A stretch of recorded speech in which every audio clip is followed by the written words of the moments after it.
श्रोताओं, साहित्य के उद्देश्य जो होते हैं वो बड़े ही विस्तृत होते हैं। वो कोई भी दौर हो, कोई भी हालात हो, साहित्यकार अपनी दीर्घकालिक और कालजयी भूमिका निभाने के लिए जाना जाता है। वो तमाम परिस्थितियों से जो तात्कालिक रूप से उसे प्रभावित कर सकती हैं, उनसे उबर करके उनकी अनुभूति को रखते हुए ऐसा कुछ रचता कहता है जो कि कालजयी हो जाती हैं, जो मानवीय जो मूल्य हैं, शाश्वत मूल्य हैं, उनके सापेक्ष रचनाएं होती हैं और उन्हें और भी सबल बनाती हैं।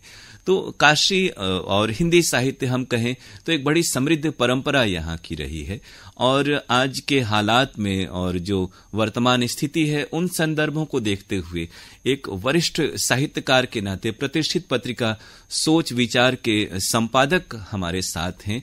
डॉक्टर जितेंद्र नाथ मिश्र जी वरिष्ठ समालोचक समीक्षक हैं। हिंदी अध्ययन अध्यापन का आपका एक सुदीर्घ अनुभव रहा है। राष्ट्रीय स्तर पर आपने अपनी और पत्रिका की भी बहुत ही अलग पहचान बनाई है और भीड़ से अलग हट करके आपका व्यक्तित्व है, शख्सियत है। हम आपका आकाशवाणी वाराणसी और विविध भारती की ओर से बहुत बहुत स्वागत करते हैं। नमस्कार। धन्यवाद। तो एक साहित्यकार के रूप में ये जो लॉकडाउन की अवधि रही, बहुत कुछ सब कुछ थम सा गया और पिछले करीब एक सदी में ऐसे पहली दफे हालात हुए कि इतने विकास का पहिया जो बहुत तेजी से दौड़ रहा था अचानक रुक गया। किस तरह से देखा आपने एक साहित्यकार के नजरिए से इसे? अरुण जी, देखिए, कोविड-19 की जो चेतावनी है, उसका जो प्रकोप है, उसका जो आतंक है, उसने पहली बार गंभीरता से जिंदगी के बारे में और खास करके जो हम लोगों का विकास का जो नजरिया है, विकास का जो पैमाना है, उसके संदर्भ में सोचने के लिए विवश किया है जी। बहुत सारी चीजें बदली हैं। पुराने जमाने में विकास का जो पैमाना था, वह विकास का पैमाना यह था कि एक आदमी के रूप में जी हम कितनी आदमियत हमारे भीतर है। क्योंकि आदमियत ही तो मूल तत्व है। मनुष्य की पहचान, उसके विकास का पैमाना, उसके बड़प्पन का पैमाना या उसके छोटेपन का पैमाना, यह तो आदमियत ही हो सकती है। तो पुराने जमाने में खास करके मान लीजिए कि 75 वर्ष का मैं होने जा रहा हूँ या 75वां साल है जी जी, तो करीब 65 साल का जो जीवन है वह तो बिल्कुल अपने होश चेत का हमारे सामने है जी, है ना। तो इन 65 वर्षों में जो जिंदगी के प्रति एक नजरिया था, वह नजरिया एक धीरे धीरे बहुत काफी बदलता गया और बदलते बदलते वहाँ आ गया, एक तरीके से मैं कहूँगा उस क्लाइमेक्स पर आ गया जहाँ परिवर्तन की जरूरत थी। तो इस कोविड ने हमको परिवर्तन के मुहाने पर ला करके छोड़ दिया है कि अब चीजों को फिर से पुनर्निर्धारित किया जाए। जी जी, सोचे कैसे, मान लीजिए कि पुराने जमाने से हम लोगों के यहाँ शौच का बड़ा विचार था, भक्ष का बहुत विचार था, है ना। जी जी जी। अब विकास के रास्ते पर आगे बढ़ते हुए हमने इस विचार को बिल्कुल खारिज कर दिया एक तरीके से। माने पाक कला जो है, पाक एक यज्ञ है, पाक एक यज्ञ है, इसको हम लोग भूल गए। हम लोगों ने इसको भुला दिया। बिल्कुल, खान पान की शुद्धता हमारी परंपरा में, आचार विचार व्यवहार में रहा है। जी जी, तो उसको हम लोगों ने भुला दिया। अब तो फूड जो है फास्ट फूड हो गया। अब कोविड ने, अब ये देखिए, बताइए, हमारा देश है जहाँ पहले कहा जाता था, सुनते हैं कि भोज किया किसी दरबार में, किसी कवि को अपमानित किया गया या कह दिया गया कि भाई तुम इस वेशभूषा में आए हो, तुम, यह विद्वानों की सभा है, इसमें तुम प्रवेश नहीं कर सकते हो। तो उसने राजा को लिख करके पूछा कि अरे राजन, बताइए आपके दरबार में मुझे मूर्ख कह दिया गया। मैं चलते हुए खाता नहीं हूँ, हंसते हुए बात नहीं करता हूँ, जहाँ दो आदमी बात कर रहे हैं उसमें तीसरा बन करके मैं कभी हस्तक्षेप नहीं करता हूँ जी। ये सब कार्य जब मैं करता ही नहीं हूँ तो मुझे आपके दरबार में मूर्ख क्यों कह दिया गया? मैं मूर्ख कैसे? तो उसमें पहली मूर्खता का पैमाना था कि चलन न खादामी, हसन न जलते। मैं चलते हुए नहीं खाता हूँ जी जी, और हंसते हुए खीस निपोड़ते हुए मैं बात नहीं करता हूँ। तो अब ये जो चलन न खादामी, जहाँ पर मूर्खता की बात मानी जाती थी जिस देश में, अब वो फैशन हो गया वो। उस देश में हम लोगों ने बफे को एक मानदंड मान लिया, है ना? चलते हुए खाना, हड़होड़ करके एक ही उसमें सारे पदार्थों को लेके खाना, झुंड में जी खाना, जी, है ना? तो ये हम लोगों ने एक मानक बना दिया। जबकि बहुत हाल के समय तक, हमारे भी बचपन तक था कि पालथी मारकर बैठना है और आसन पे बैठना है, हाथ मुंह सब धो पोंछ के और खाते समय बोलना नहीं है। ये तो परंपराएं हमारा अभिन्न हिस्सा रही हैं हमारे यहाँ। जी जी जी। तो अब इसमें आप देख लीजिए कि एक कोविड ने हमको एक अवसर दिया जी जी, कि हम इस पर अब सोचें कि भाई जिस देश में पाक यज्ञ था, जिस देश में कपड़ा उतार करके आसन पर बैठ करके, है ना, और भोजन के वक्त भी पूजा और उसकी एक प्रक्रिया थी कि वो लोग उसकी आराधना करते थे कि आपने हमें ये भोजन उपलब्ध कराया, हम आभारी हैं। अन्नपूर्णा है जी जी जी, है ना? तो ऐसे देश में जो तमाम बदलाव आ गए थे, है ना, हमारा जो स्व है, जिसको स्व कहते हैं, जी जी, इस स्व से ही तो सब सारी चीजें निर्धारित होती थी।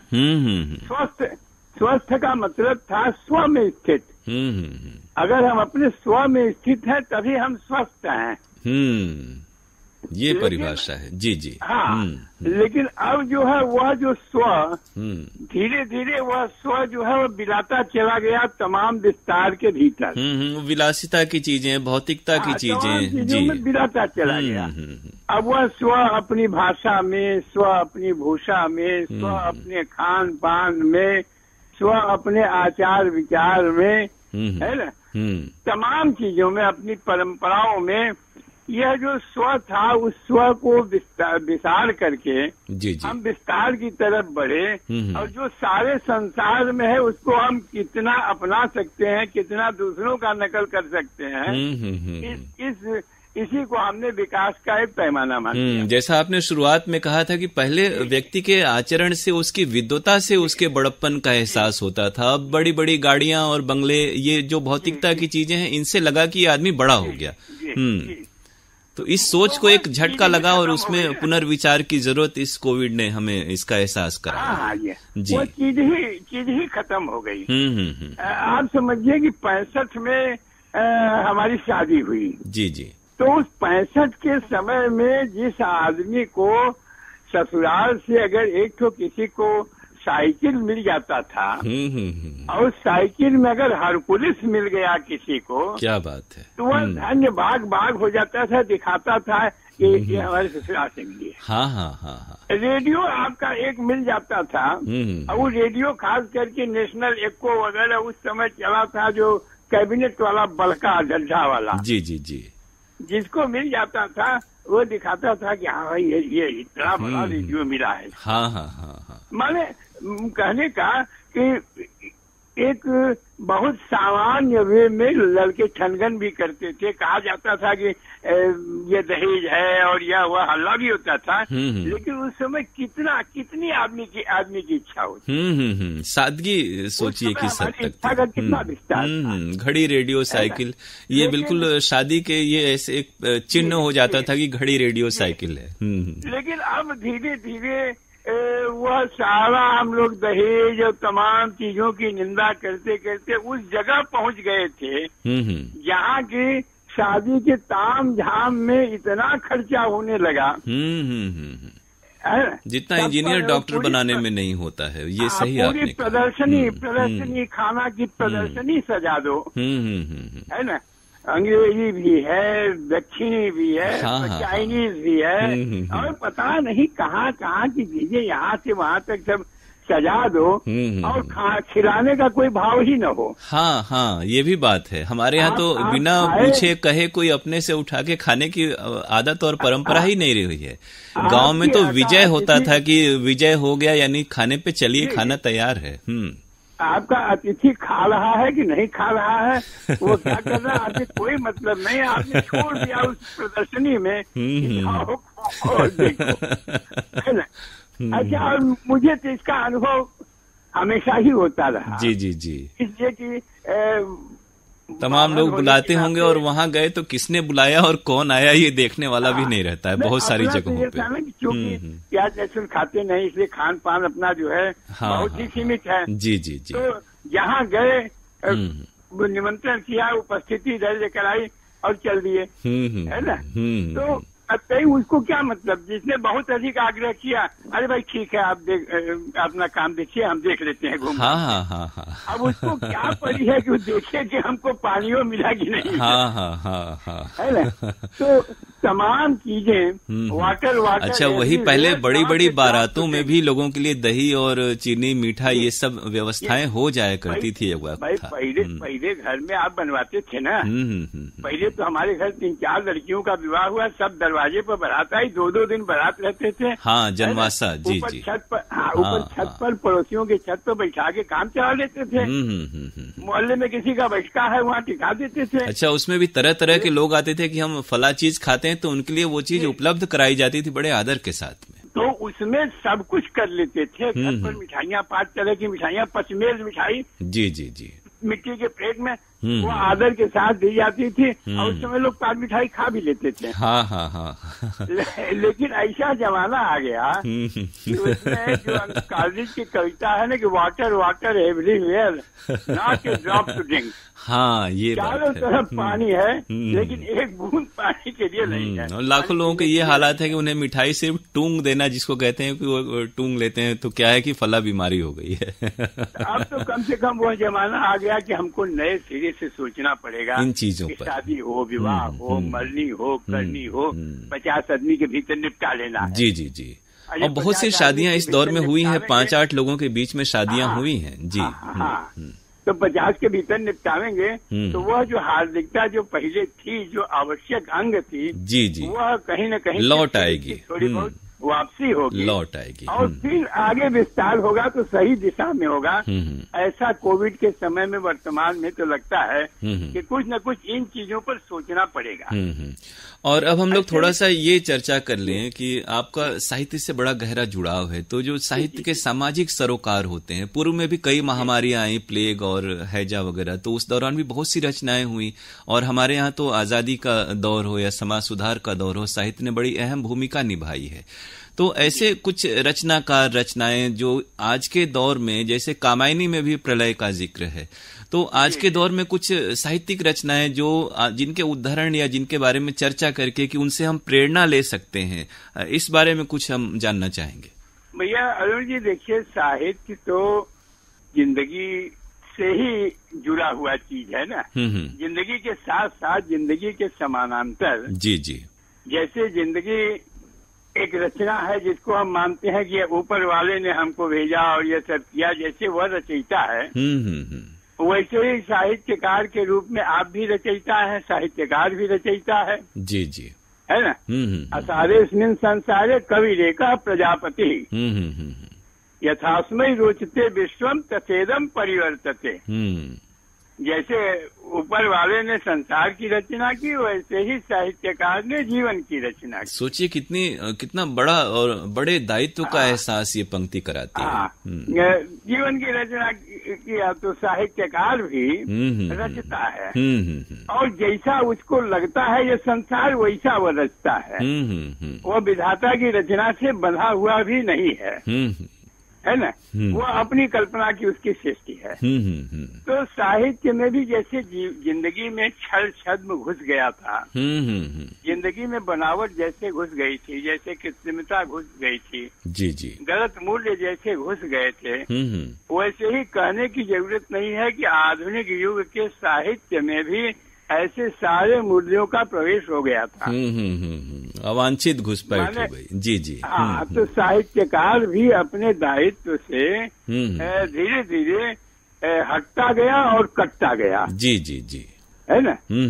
तो ये बात सुनने में तो खराब लग सकती है, लग रहा है कोई उपदेश दे रहा है, भाई मैं भी साहित्यकार हूँ, मैं भी कहीं न कहीं स्खलित हूँ, मैं भी इससे प्रभावित हूँ, है ना, कि इसको उपदेश मत समझिए। नहीं। लेकिन साहित्यकार भी अपने रास्ते से वो हटता गया। जी जी, उसने नारा तो बहुत लगाया, जैसे राजनीति में नारे लगते हैं, वैसे साहित्यकार ने भी नारा तो बहुत लगाया, प्रगति और जनवादी होने का।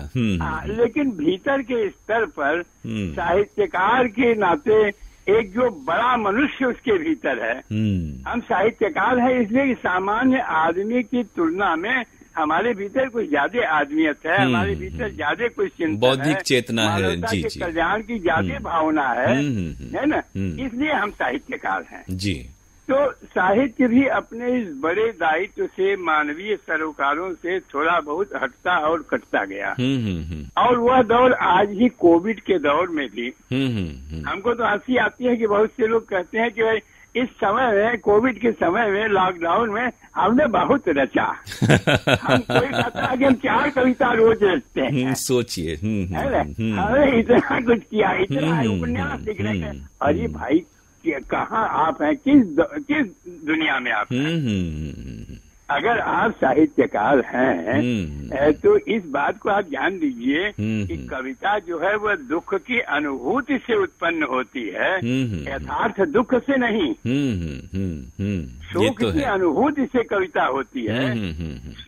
और साहित्य में तो रचना के एक पकने और तैयार होने का भी वक्त हुआ करता है, ये तुरंत फुरत वाला साहित्य आ गया है। अब कोई जो है वहाँ से चल रहा है, पैदल आ रहा है हजारों मील से, उसके ऊपर दुख का पहाड़ है, नौकरी छूट गई, मकान छूट गया, धंधा छूट गया, है ना, कोई वजूद उसका नहीं है। अब उससे आप सोच सकते हैं कि कविता करेगा? नहीं। कवि कर सकता है अगर कवि उस दंश का महसूस कर सके, जी जी, वो पके, तो कवि थोड़ा बहुत कर सकता है। लेकिन इस दौर में भी जो तमाम मौसमी रचनाएं, जी जी जी, वही मैं कहने वाला था कि एक प्रतिष्ठित पत्रिका के आप संपादक हैं और काफी रचनाएं आती हैं, बहुत सारे लोगों से जुड़ाव है आपका, जो तमाम मौसमी रचनाएं होती हैं।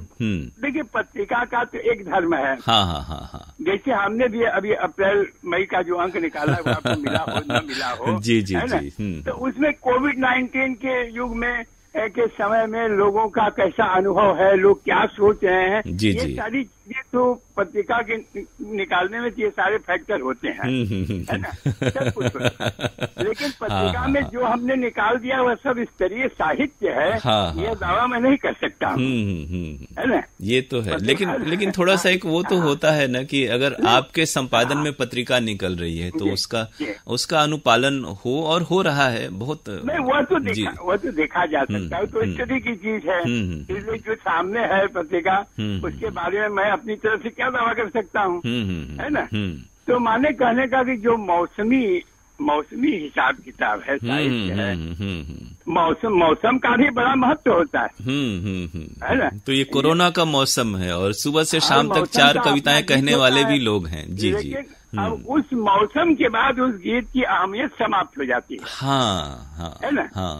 तो ऐसा करिए कि मौसम का गीत गाइए, लेकिन जो साहित्य की आत्मा है, जो कविता की आत्मा है, वह तो कहीं न कहीं आदमियत के, मनुष्यता के इर्द गिर्द ही है। वह जो मानमूल्य है कविता का, साहित्य का, वो शाश्वत है, सार्वभौमिक है और कालजयी होते हैं, जी जी। उस खूंटे से आप बंधे रहिएगा तो इस समय का भी साहित्य आगे चल करके वह मनुष्यता के साथ बंधा होने के कारण स्मरणीय होगा। स्थायी साहित्य का अंग होगा। अगर केवल कोरोना का हाहाकार और यही आप उसमें दिखा रहे हैं, वो फिर समाचारों का काव्यानुवाद ही हो गया एक तरह से। जी। और ये कह रहे हैं कि आप बनारस में हैं। बनारस तो एक अपनी उसकी अलग मस्ती के लिए पहचाना जाना जाता है। तमाम यहाँ के रचनाकार ऐसे हुए हैं जिन्होंने बनारसी जो एक मिजाज है उसको पहचान दी है। तो इस दौरान तो बहुत कुछ सब कुछ थम सा गया है। जो बनारस का रहन सहन था वो एक बनारस काशीवासी होने के नाते उसको आप किस तरह से हमारे श्रोताओं को बताना चाहेंगे? जिसको बनारसीपन कहते हैं, है ना, तो वो बनारसीपन जो बनारस के मन मिजाज का आदमी है, वो पहली चीज यह है कि बहुत ज्यादा घबराता नहीं है। उसका मन कभी छोटा नहीं होता है। वह मान के चलता है कि बड़ी से बड़ी भी जो आपदा दिखाई पड़ रही है वो हमारी जिजीविषा से काफी काफी काफी छोटी है। और हमारी जो जिजीविषा है वह किसी आपदा के द्वारा, किसी कठिनाई के द्वारा वह कहीं से भी विचलित नहीं होने वाली। अच्छा, इसी सोच को लेकर के तमाम बड़े रचनाकार हुए बनारस में, और लेकिन जिन्होंने हास्य व्यंग्य के जरिए गुलामी का दौर रहा हो या फिर तमाम जो और सामाजिक विसंगतियों और संगतियों के दौर रहे हैं, तो ये जो व्यंग्य की या कटाक्ष की परंपरा रही है उसको वर्तमान में किस तरह से देखते हैं आप? कि साहित्य का जो सृजन है, जो काशी हिंदी को बनाने और खड़ा करने में जिसने बड़ा महत्वपूर्ण भूमिका काशी ने निभाई, वो आज साहित्य के अपने दायित्वों को या यहाँ के रचनाकार किस तरह से निभा पा रहे हैं? आप तो एक इसके बड़े अग्रणी एक योद्धा कहें कि साहित्यिक योद्धा के रूप में आप इस वक्त में दौरे हाजिर में हैं, आप शख्सियत ऐसी। अरुण जी देखिए, यह जो प्रश्न है, इस प्रश्न के का सीधे उत्तर देना वह बहुत ही अप्रिय होगा। तो ऐसे प्रश्नों से मैं प्रायः करके बचता हूँ।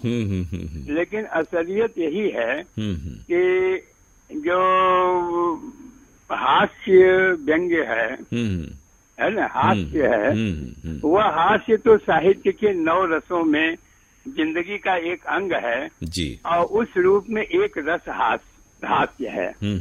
कहा गया हासो चित्त विकासः। श्रृंगार को जब रसराज कहा गया तो इसलिए कि श्रृंगार से चित्त की धृति होती है, चित्त द्रवित होता है। श्रृंगार एक ऐसा है कि पशु पक्षी ये जितने प्राणी हैं सब कहीं न कहीं उसका अनुभव करते हैं, है ना। तो श्रृंगार को इसलिए रसराज कहा और उसको कहा चित्त द्रवित होता है। श्रृंगार की ठीक बाद है हास्य जी, दूसरे नंबर पर हास्य है। और कहते हैं हासो चित्त विकास। हास जो है चित्त के विकास का सूचक है। विकसित चित्त वाला ही हंस सकता है और मनुष्य ही हंस सकता है। मनुष्य छोड़ करके दूसरे जितने प्राणी हैं किसी को हंसने की क्षमता भगवान ने दी नहीं है। यह हास्य केवल मनुष्य के पास यह क्षमता है। तो हास्य मूल रस में है। और पुराने जो रचनाकार थे वह मूल रस के रूप में हास्य की पहचान रखते थे। जिंदगी में जहाँ हास्य है वहाँ से हास्य को उठाते थे, है ना। और उस जिंदगी में चूंकि हम भी हैं तो दूसरों के साथ साथ अपने ऊपर भी हंसते थे। हास्य चित्त का विकास करता था। बहुत सारी चीजें हंसी हंसी में कह दी जाती थी, अनुभव कर दी जाती थी। वह जो हास्य का स्वरूप था, इसीलिए पुराने जमाने से भारतेंदु से और उसके पहले कबीर से लेके देखिए, कबीर से ज्यादा हास्य किसके यहाँ मिलेगा? खोजिए तो। वो फक्कड़पन और बिंदास अंदाज में बिल्कुल बेझिझक कह देने वाली बात। सारे सिंह चरा रहे गाई, सिंह गाय चरा रहा है, नदियाँ डूब रही है, नदी डूब रही है। क्या अद्भुत बिंब है जी। माने कहने का कि उनसे ज्यादा हास्य किसके यहाँ मिलेगा? भागवत उठा लीजिए, सूरदास को उठा लीजिए, बाल लीला के वर्णन में कितना हास्य है। भारतेंदु के यहाँ देख लीजिए, पूरी जिंदगी है और पूरी जिंदगी में हास्य भी है। हास्य के मार्फत जो है जिंदगी के उन्नयन की बात है। जी जी। व्यंग्य के द्वारा जिंदगी के सुधार की और जिंदगी को आगे ले जाने की बात है। क्योंकि जहाँ व्यंग्य काम कर सकता है वहाँ नहीं, हमारा बेटा है जी जी, कहने में नहीं है, यह सच है कि आजकल के दिन में बेटा बाप से डरे या न डरे, लेकिन बाप बेटे से डरता है। जी जी, है ना। तो हम अपने बेटे से नहीं कह सकते, उपदेश दे, कहेगा पापा आप तो बस यही जब होगा तब उपदेश दीजिएगा। अपना उपदेश अपने आपका जमाना बीत गया। हाँ, वो दौर और था, अब ये नया जमाना है। तो अब आपको अगर रहना है समाज में, तो आपको रहना ही है, रहना ही चाहिए। तो हमेशा गंभीर, हमेशा उपदेश, हमेशा संदेश के द्वारा गाड़ी नहीं चलने वाली है। इस जिंदगी की विशेष बदली हुई परिस्थिति में हास्य और व्यंग की एक बड़ी भारी भूमिका थी। और हमारे रचनाकारों ने कम से कम 60 के पहले तक के जो रचनाकार थे, जी जी, उन्होंने इस भूमिका को खूब अच्छी तरह से अनुभव किया। सब पंडित लोग थे। बनारस में अगर हम देखें, जी जी, तो चाहे बेढप जी हों, चाहे चोट जी हों, चाहे बलदेव प्रसाद मिश्र हों, चाहे रुद्र जी हों, है ना, भैया जी बनारसी हों, जितने भी थे, ये सब के सब बड़े पंडित लोग थे। सब के सब बहुशुद्ध, बहुज्ञ, बहुपठित थे, विद्वान थे। जी जी। तो इस परंपरा में जी जी, उन्होंने हास्य को चुना था, इसलिए कि हास्य के द्वारा समाज की विकृतियों की ओर जितनी आसानी से, जितनी गहराई से इशारा कर सकते हैं, जी, उतना जी, किसी दूसरे तरीके से नहीं कर सकते। सारे बड़े गंभीर लोग थे और गंभीर लोगों ने हास्य के माध्यम को चुना था। हास्य जमाऊ हास्य हो गया है, व्यंग्य जमाऊ व्यंग्य हो गया है। तो अब लोग कविता सुनाते हैं और अच्छे अच्छे कवि कहते हैं, अरे भाई आप लोग हंसिएगा नहीं, ताली नहीं बजाइएगा। तो कह के कि अरे भाई आप ऐसी बात सुनाओ। हाँ, कि लोग खुद ब खुद मजबूर हो जाएं वाह करने के लिए, ताली बजाने के लिए।